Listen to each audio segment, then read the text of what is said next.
La prière est avant tout un acte de foi. Elle nourrit notre vie spirituelle et nous maintient dans la communion filiale avec Dieu. Elle est une expression de notre dépendance, de notre appartenance et de notre filiation à Dieu. Elle nécessite la foi qui en est le soubassement. C'est pourquoi, pour entrer profondément dans la prière, nous devons nous laisser inspirer par la foi de la Vierge Marie qui, assidue avec les apôtres dans la prière, enseignait la persévérance dans la foi. L'efficacité de notre prière se mesure toujours à la qualité de notre foi. Plus notre foi est grande et ferme, plus notre prière devient efficace et bonne. Il y a toujours le bonheur lié à notre prière. Celle-ci rend heureux, car elle nous fait communier au bonheur parfait de Dieu. L'exaltation de joie de la Vierge Marie n'est pas seulement le fruit de sa foi, mais aussi et surtout la reconnaissance de son élection en tant que mère du Sauveur, celle par qui le salut viendra dans le monde. Ceci lui procure un bonheur immense de devenir la demeure du Seigneur, véritable temple de l'Esprit Saint et la porte à travers laquelle passe le salut de toute l'humanité. Et de la prière, bien sûr, émane la liberté. La liberté qui émane de notre prière est une preuve de notre foi et de notre obéissance. Elle ne consiste pas à ne jamais choisir, à ne pas s'engager. Elle se réalise au contraire dans le choix du bien véritable, authentique, en excluant les faux biens, quels que soient leurs aspects séduisants. La réponse de Marie résulte de la pleine liberté et n'a pas été forcée de dire oui. Son fiat provient de sa conscience éclairée par les Saintes Écritures. Comme la montrent de façon emblématique certaines icônes de l'Annonciation. Comme la montrent de façon emblématique certaines icônes de l'Annonciation. La Vierge Marie accueille le messager céleste tandis qu'elle méditait les Écritures saintes, représentées d'ordinaire par un livre que Marie tient entre ses mains ou sur ses genoux ou sur un pupitre. Cette attitude de Marie nous rappelle l'importance de la méditation de la parole de Dieu ainsi que la tâche qui nous incombe d'être docilement et librement à son service. C'est grâce à sa foi que la Vierge Marie est entrée en toute liberté dans le projet de Dieu de sauver l'humanité. Elle a cru que la volonté de Dieu est le vrai bien qui conduit au bonheur. Et là, elle est consciente que ce que Dieu veut n'est jamais un fardeau ou un poids presque impossible à supporter. C'est la raison pour laquelle, avec elle et comme elle, nous pouvons ouvrir librement à Dieu la porte de notre cœur pour qu'il y établisse son règne d'amour et de paix. Marie est entièrement libre dans son engagement. Seul le cœur libre et libéré, guidé par la foi, peut entrer profondément dans la communion d'amour avec Dieu et accepter de vivre, de penser, d'agir selon sa volonté. Comme le dit Lumen Gentium, numéro 57, je cite, « Marie, fille d'Adam, donna à la parole de Dieu son consentement, devint mère de Jésus et épousa en plein cœur, sans que nul péché ne la retienne, la volonté divine de salut, se livre elle-même intégralement, comme la servante du Seigneur, à la personne et à l'œuvre, pour servir dans sa dépendance avec lui, par la grâce de Dieu Tout-Puissant, au mystère de la rédemption. C'est donc à juste titre que le Saint-Père considère Marie comme apportant au salut des hommes, non pas seulement la coopération d'un instrument passif aux mains de Dieu, mais la liberté de sa foi et de son obéissance. Fin de citation. Marie participe activement au projet du salut de Dieu.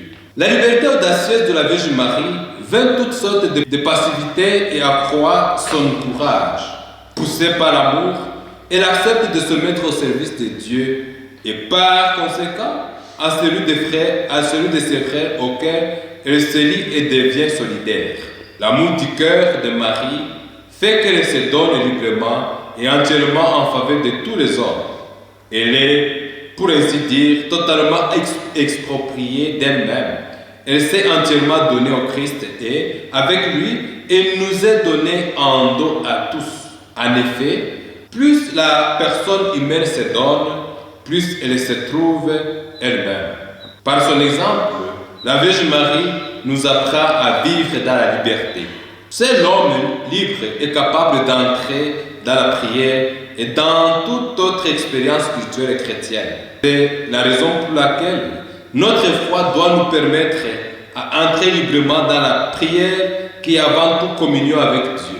Grâce à sa foi, la Vierge Marie ne s'est jamais dérobée devant la volonté de Dieu, mais s'est librement investie dans la coopération à la réalisation de l'œuvre du salut promise à Israël.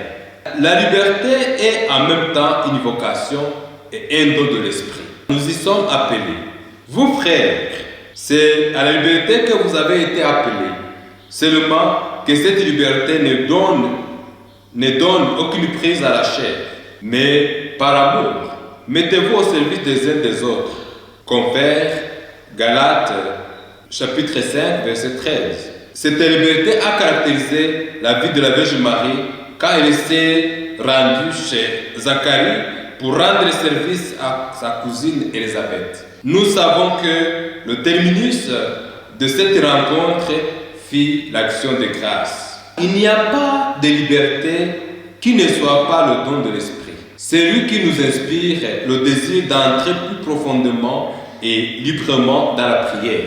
C'est la raison pour laquelle nous l'invoquons au début de toute prière, car il nous donne de crier « Abba Père ».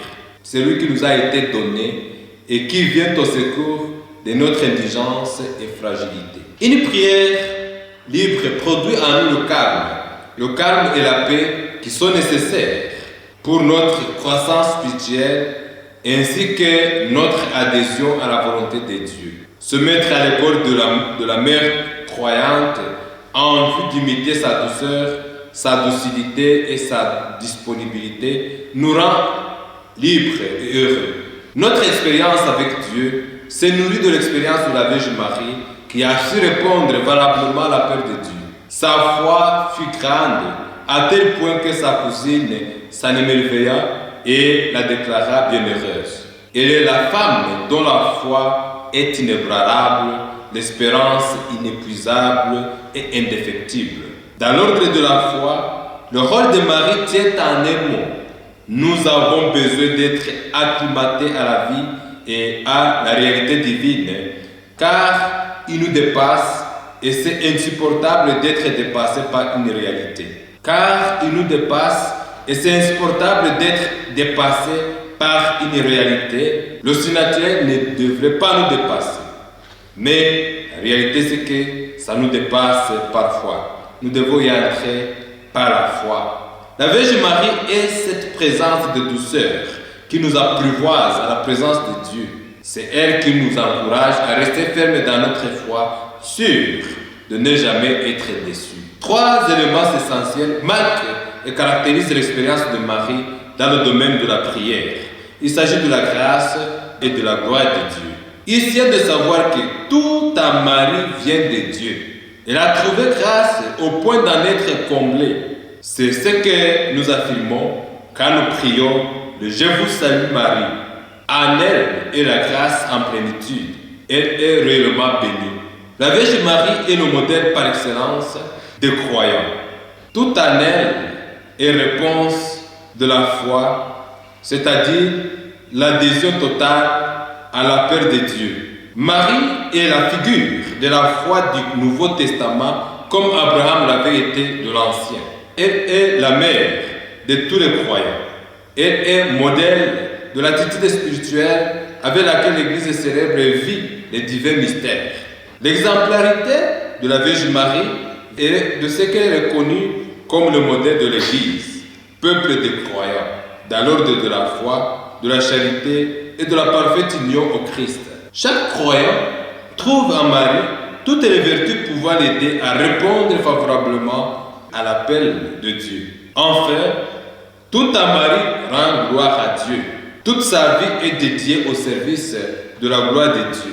À la vue des merveilles de Dieu, elle ne fait qu'exulter de joie en exprimant sa gratitude et en se rendant compte que l'assurance d'être avec son Seigneur est vraie pour toujours. Par son attitude de louange et de reconnaissance, Marie nous apprend à glorifier Dieu. La foi de Marie nous est modèle. Si nous voulons grandir dans la foi, apprenons de Marie comment croire, comment prier, comment rendre grâce à Dieu. Dans ce sens, notre foi grandira et nous entrerons plus profondément dans notre communion, dans notre relation avec Dieu.